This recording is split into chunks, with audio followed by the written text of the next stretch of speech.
পঞ্জীকরণ উনি আসার পরে আমাদের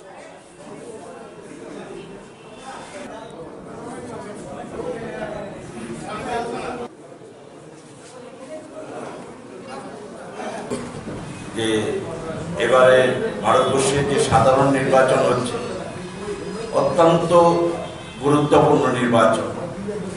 সেই নির্বাচনকে কেন্দ্র করে আমাদের রাজ্য একটা আলাদা মাত্রা এবং গুরুত্ব পেয়েছে এবারে লোকসভা নির্বাচন।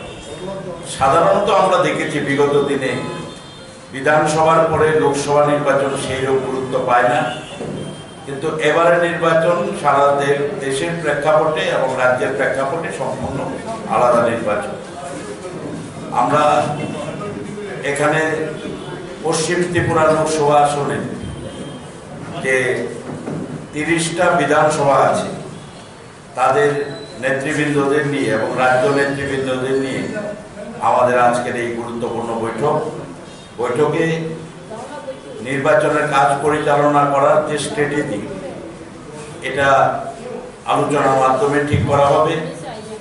প্রচার এবং নির্বাচন কাউন্টিং পর্যন্ত কিভাবে পরিচালিত হবে তার সমস্ত বিষয় নিয়ে পুঙ্খানুপুঙ্খ আলোচনা করে আমরা এ রাজ্যের মানুষকে একটা মেসেজ দিতে চাই যে সুসংগঠিত কংগ্রেস আমাদের যেভাবে একটা রাষ্ট্রীয় শক্তির সঙ্গে মুখোমুখি হয়ে সেটার সঙ্গে মোকাবেলা করতে গিয়ে যে ধরনের প্রস্তুতি প্রয়োজন সেই প্রস্তুতি আমরা সম্পূর্ণভাবে নিয়েছি।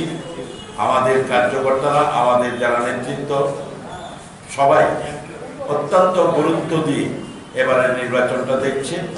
আমরা আজকে আমাদের নির্বাচনকে সামনে রেখে পশ্চিম ত্রিপুরা লোকসভা আসনের প্রথম বৈঠক, এই বৈঠকের মাধ্যমেই ভবিষ্যৎ রূপরেখা তৈরি করা হবে এবং এই রূপরেখাকে সামনে রেখে আমাদের নির্বাচনের কাজ আমরা করব।